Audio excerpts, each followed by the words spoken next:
అనంతపురం జిల్లా పాపంపేటలో ఆందోళనలు మిన్నంటాయి. దానికి సంబంధించిన బ్రేకింగ్ చూస్తున్నాం. సేవ్ పాపంపేట పేరుతో జనం రోడ్డెక్కారు.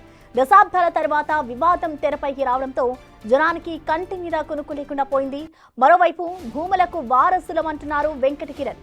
100 ఎకరాల భూములు తమవే అంటున్నారు. 550 ఎకరాల్లో కొంతే విక్రయించామని చెబుతున్నారు.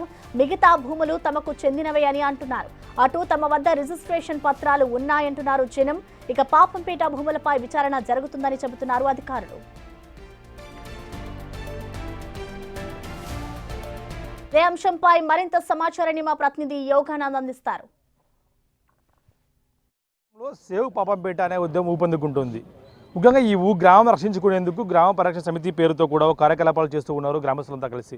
ప్రస్తుతం చూస్తూ ఉన్న గ్రామస్తులంతా కలిసి ఒక వ్యక్తుల మీద కొంతమంది వ్యక్తుల మీద పోరాటం చేస్తూ అయితే ఈ గ్రామాన్ని కబ్జా చేయాలనుకుంటే కొంతమంది వ్యక్తులపై పూర్తి స్థాయిలో కూడా వాళ్ళు పోరాటం చేస్తూ ఉన్నారు. సో ఈ పోరాటం దేనికోసం, గ్రామంలో ఏం జరుగుతుంది అనే విషయంలో మనతో మాట్లాడేందుకు కొంతమంది గ్రామస్తులు, అలాగే ఈ పాపంపేట విలేజ్ పరిరక్షణ సభ్యులు కూడా మనం మాట్లాడే ప్రస్తుతం. సో ఈ గ్రామంలో ఏం జరుగుతుంది, ఎందుకోసం సుమారు 75 ఏళ్ల తర్వాత మళ్ళీ ఈ గ్రామం మాదు అంటే కూడా కొంతమంది వ్యక్తులు తెరపైకి వచ్చారు. దాదాపు దేశ చరిత్రలో ఎక్కడా లేకోకుండా ఒక మొత్తం గ్రామాన్ని కబ్జా చేసే ప్రయత్నం చేస్తూ ఉన్నారు. ఇది దేశ చరిత్రలోనే సంచలనమైన విషయము. ఎందుకంటే ఎక్కడైనా 5 సెంట్లు 10 సెంట్లు కబ్జాలు చేసే వాళ్ళని చూసినాం, ఎకరాలు కబ్జా చేసే వాళ్ళని చూసినాం. మొత్తం గ్రామం మొత్తం మాదే అనే వాళ్ళని మొదటగా ఇదే సంఘటనలో చూస్తూ ఉన్నాం. ఈ గ్రామ చరిత్ర లోతుగా తీసుకెళ్తే ఇది పాపంపేట అనే సోత్రియం గ్రామం. ఈ గ్రామంకి సంబంధించి 1900 ఇది ఇనాం యాక్ట్ కిందకి వస్తుంది. ఈ యాక్ట్ కింద ఈ సోత్రియం విలేజ్లో 1956 తర్వాత ఈ గ్రామాన్ని రైతువారి పట్టా ఈ విలేజ్ని అంతా కూడా రైతువారి పట్టాకి కన్వర్ట్ చేశారు. అప్పుడు ఈ గ్రామంలో ఉన్న ప్రజలంతా కూడా దాదాపుగా రైతువారి పట్టాలు తెచ్చుకున్నారు, అంటే సెటిల్మెంట్ ఆర్డర్లు తెచ్చుకున్నారు. ఈ సెటిల్మెంట్ ఆర్డర్ల ద్వారా వచ్చిన వాళ్ళ ద్వారా లేఅవుట్ల ద్వారా కానీ స్థలాల ద్వారా కానీ ఇదంతా మౌలిక వసతులు ఏర్పాటు చేసుకుని ఈ ప్రాంతంలో నివసిస్తూ ఉన్నారు. ఇప్పుడు గతంలో ఎవరైతే ఈ సోత్రియందారులని చెప్పుకునే కుటుంబం వాళ్ళు ఉన్నారో 1952లో డాక్యుమెంట్లో మా పార్టీషన్ ద్వారా మాకు హక్కులు ఉన్నాయి, ఈ గ్రామం అంతా దాదాపుగా మాదే అని చెప్పి కబ్జా చేసే ప్రయత్నం చేస్తాను. అయ్యా, ఈ కబ్జా చేసే వ్యక్తులకైతే మేము ఓటే చేస్తాను. మీకు నిజంగా మీకు హక్కులు ఉన్నాయని మీరు భావిస్తే మీరు సెటిల్మెంట్ ఆర్డర్లు ఎందుకు తెచ్చుకోలేదు అని చెప్తా ఉన్నాం. 1964 నుంచి దాదాపు 70 సంవత్సరాలు దాటినప్పుడు కూడా ఇంతవరకు సెటిల్మెంట్ ఆర్డర్లు తెచ్చుకున్న వ్యక్తులు ఎందుకు తెచ్చుకోలేదని చెప్తాను. మీరు నిజంగా హక్కులు మీకుంటే, నిజంగా మీకు ఈ గ్రామంలో మీకు ఏదైనా సెటిల్మెంట్ హక్కులు ఉన్నాయని భావిస్తే మీరు ఎందుకు వెళ్ళలేదని చెప్తున్నా. మేము ప్రభుత్వ అధికారులను కూడా స్పష్టంగా ఒకటి అడుగుతున్నాం. ఏమయ్యా, మేము ఇక్కడ గతంలో నెల్లూరు సెటిల్మెంట్ ఆఫీసర్ ఇచ్చిన ఆర్డర్లన్నీ తప్ప ఈ కబ్జాదారులు చేసే వీళ్ళు ఎప్పుడైతే మాకు ఈ జీపీఎల్ చేయడానికి సహకరిస్తున్న ప్రభుత్వ అధికారులు చేస్తున్నది కరెక్ట్ అనేది మీరు చెప్పాలి. అదే కలెక్టర్ గారు మేము దీని ద్వారా మేము రిక్వెస్ట్ చేస్తాను. ఏమంటే ఇక్కడ ప్రజలందరికీ సెటిల్మెంట్ ఆర్డర్ల ద్వారా వీళ్ళు ఆస్తులు కొనడం, స్థలాలు కానీ ఇళ్ళ రూపంలో కొనుక్కున్నారు. ఆ ఆర్డర్లు తప్ప అని కలెక్టర్ మేము అడుగుతా ఉన్నాం. లేకుంటే మీ రెవెన్యూ అధికారులను అడుగుతున్నాం. మీరు లేదు, మేము గతంలో ఇచ్చిన సెటిల్మెంట్ ఆర్డర్లు ఇవన్నీ తప్పు, 52 డాక్యుమెంట్ మేము కరెక్ట్ అని అదన్నా క్లియర్గా మీరు కలెక్టర్ గారు కానీ రెవెన్యూ అధికారులు మాకు స్పష్టం చేస్తే మేము ఇక్కడ ఉన్న గ్రామ ప్రజలంతా మూట ఎత్తుకొని వెళ్ళిపోతారు. హైకోర్టు సుప్రీంకోర్టు ఆర్డర్లు స్పష్టంగా ఉన్నాయి. ఏదైనా సోత్రియం విలేజ్లో రైతువారి పట్టా కన్వర్షన్ యాక్ట్ అయినాక అదే ఆ గ్రామానికి మొదటి డాక్యుమెంట్. గతంలో ఉన్న ఏ ట్రాన్సాక్షన్లు కానీ కొనకాలు చెల్లవు. అది గతంలో ఉన్న ట్రాన్సాక్షన్ చిత్తు పేపర్తో సమానం. ఏదైతే సెటిల్మెంట్ ఆర్డర్ తీసుకున్నప్పుడు అది నెంబర్ ఆఫ్ ఆర్డర్లు తీసుకుని ఆ గ్రామ సభ పెట్టి వాళ్ళకి అప్పీల్ చేసుకున్న వ్యక్తులకి శిస్తు తీసుకున్న స్వాధీనాన్ని చెక్ చేసుకొని గతంలో ఉన్న పర్చేజ్ డాక్యుమెంట్ చెక్ చేసుకొని సెటిల్మెంట్ ఆర్డర్లు ఇష్యూ చేసినారు. దాన్ని ఛాలెంజ్ మీరు ఇప్పుడున్న విఆర్ఓ దాన్ని ఛాలెంజ్ చేస్తున్నాడా, ఎంఆర్ఓ ఛాలెంజ్ చేస్తున్నాడా, లేకుంటే అవన్నీ తప్ప అనేది ప్రభుత్వ అధికారులు చెప్పాల్సిన అవసరం ఉంది.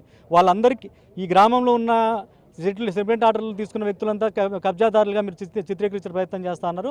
ఇది మీ ప్రభుత్వ అధికారులు దీనికి చట్టవిరుద్ధంగా చేస్తున్న వ్యక్తులంతా, ప్రభుత్వ అధికారులంతా కూడా మీ చెడు ఆలోచన మేము మానుకోవాలని చెప్పి మేము అధికారులకు హెచ్చరిస్తాం. మీరు ఎన్నిలుగా ఉంటారు మేడం? ఇప్పుడు ఎన్నిలుగా ఉంటారు? మీకు ఎప్పుడు ఇబ్బందులు ఇంతకుముందు ఎప్పుడైనా వచ్చాయా? లేదండి, ఇన్నేళ్ళ నుంచి ఉన్నాము. దగ్గర 30 ఏళ్ళ పైన 40 ఏళ్ళు అవుతా ఉంది మాకు ఇక్కడ ల్యాండ్ ఉంది, మాకు సైట్ ఉంది. రీసెంట్గా మాకు ఇది తెలిసింది, జీపే చేశారని తెలిసింది. కానీ దీనికి సంబంధించిన దేని బేస్ పైన చేస్తారు జీపే, వాళ్ళకి ఏం హక్కులు ఉన్నాయని తెలియదు, ఎవరున్నారో తెలియదు. ఉన్నట్టుండి జీపే వచ్చేసింది, ఇక్కడ మీకు ఏం సంబంధం లేదు, మీరు వెళ్ళిపోండి అని చెప్పేసి మా ల్యాండ్ పైన కబ్జా చేయడానికి, మమ్మల్ని ధమకించడానికి, తర్వాత మా కాంపౌండ్ అవి ఉంటే దాన్ని ధ్వంసం చేశారు, ఏదో బోర్డ్స్ పెడతారు. ఇవన్నీ చేసి మమ్మల్ని అంతా భయభ్రాంతులు చేస్తున్నారు. మేము ఇన్నేళ్ళు ఉన్నప్పుడు మాకున్న హక్కులు ఏంటి? ఇప్పుడు మేము ఇన్నేళ్ళ నుంచి ఉన్నాము, మేము అన్నీ కట్టుకుంటాం, మేము అన్ని అనుభవిస్తున్నాము. దానికి ఏంటి సమాధానము? ఇన్నేళ్ళ నుంచి 60-70 ఏళ్ళ నుంచి ఏం ట్రాన్సాక్షన్ అవ్వలేదండి? విలేజ్లో ఏం ట్రాన్సాక్షన్స్ అవ్వలేదా? దానిది ఏమి హిస్టరీ లేదు, ఏం లేదు ముందుకి. జస్ట్ ఆ పేపర్ పెట్టుకొని 1956 డాక్యుమెంట్ పెట్టుకొని మాకు హక్కు ఉందంటే ఏ విధంగా హక్కు ఉంది చెప్పండి? ఉందంటే మాట్లాడదాం. దానికి ఉన్నతాధికారులు దీనికి అందరూ వాళ్ళు కలిసి మాకు న్యాయం చేయాలండి. ఎన్ని కుటుంబాలు ఉంటున్నాయి ఇక్కడ? మీరు ఎన్నేళ్ళుగా నివసిస్తున్నారు సార్ ఇక్కడ? 15,000 కుటుంబాలు ఉంటాయి పాపంపేట మొత్తం. కానీ పాపంపేటకి అసలు పేరు ఒకటి ఉంది, విద్యారణ్య నగర్. ఈ విద్యారణ్య నగర్ ఎందుకు వచ్చిందంటే ఇది రాయలు, ఈ బళ్ళారి డిస్టిక్ మన రాయలసీమలో ఉన్నప్పుడు హంపి క్షేత్రానికి రాయల వారు ఇనాం ఇచ్చిన భూమి ఇది. అప్పటి నుంచి బ్రిటిష్ కాలంలో కూడా ఇక్కడ ఒక ట్రస్టీని ఏర్పాటు చేసి హంపి వాళ్ళ ట్రస్టీ ద్వారా గుర్తులు వసూలు చేసేవాళ్ళు. మనకు 47 తర్వాత మనకు బ్రిటిష్ గవర్నమెంట్ నుంచి మనం ఇండిపెండెన్స్కి వచ్చిన తర్వాత అప్పుడు ఇక్కడ ఉన్న ఇనాం భూములన్నింటినీ ఇక్కడ ఇనాం భూములు ఎవరైతే ట్రస్టీగా ఉన్నారో గొల్లపల్లి సీతారామయ్య ఫ్యామిలీ వాళ్ళు కొంతమందికి 5 ఎకరాలు 10 ఎకరాలు 15 ఎకరాలు ఎవరు ఎంత దున్నుకుంటున్నారో వాళ్ళకి అంత భూములు ఇచ్చినారు. వాళ్ళ నుంచి గుర్తులు వసూలు చేసి హంపి క్షేత్రానికి కట్టేవాళ్ళు. 47 తర్వాత నెల్లూరు అనేది మన రాయలసీమలో ఉన్నింది. నెల్లూరు కలెక్టర్ వారు నియమించి ఇక్కడ ఎవరు ఎన్ని ఎకరాల భూమి తింటున్నారో వాళ్ళకి నెల్లూరు సెటిల్మెంట్ అనేది 1966 నుంచి 76 ఈ 10 సంవత్సరాల కాలము నెల్లూరు కలెక్టర్ వారు ఇవ్వడం వల్ల దాన్ని నెల్లూరు సెటిల్మెంట్గా వచ్చేసింది. నెల్లూరు సెటిల్మెంట్ వన్స్ వచ్చిన తర్వాత ఏదైతే పాత రికార్డు ఉందో అదంతా రద్దుపరచబడింది. నెల్లూరు సెటిల్మెంట్ వచ్చిన తర్వాతే ఈ ల్యాండ్ రికార్డ్ అనేది అక్కడి నుంచే స్టార్ట్ అవుతుంది. సో కాబట్టి ఇక్కడ ఈ నెల్లూరు సెటిల్మెంట్ డైక్లాట్ నెల్లూరు సెటిల్మెంటే. ప్రైవేటు భూములకైతే డైక్లాట్ కాఫీ. ఇది హంపి క్షేత్రం భూమి కాబట్టి 66 నుంచి 76 వరకు ఉన్న సెటిల్మెంట్ కాఫీలే దీనికి డైక్లాట్ కాఫీలు. అక్కడి నుంచి ఈ భూమి పక్కాగా అందరికీ అన్ని అధికారాలతో ఉన్నాయి. బ్యాంకులు లోన్లు ఇచ్చినారు.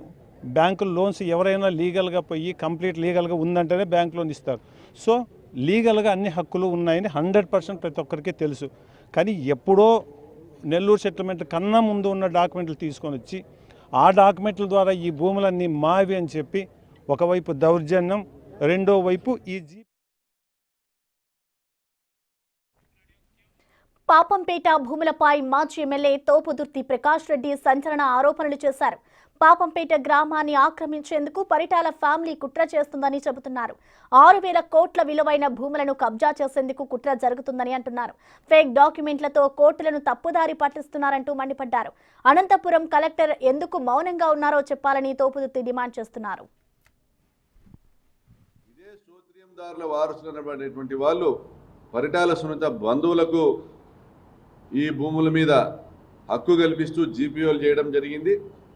అదేవిధంగా 1986 ల్యాండ్ గ్రాబింగ్ కోర్టు ఆర్డర్ని ఇదే కలెక్టర్ గారు పోలీస్ బందోబస్తు ఏర్పాటు చేయగా 14 ఇళ్లను డెమాలిష్ చేయడం జరిగింది, కూల్చివేయడం జరిగింది. అంటే ల్యాండ్ గ్రాబింగ్ కోర్టు ఆర్డర్ని ఇంప్లిమెంట్ చేయడం జరిగింది.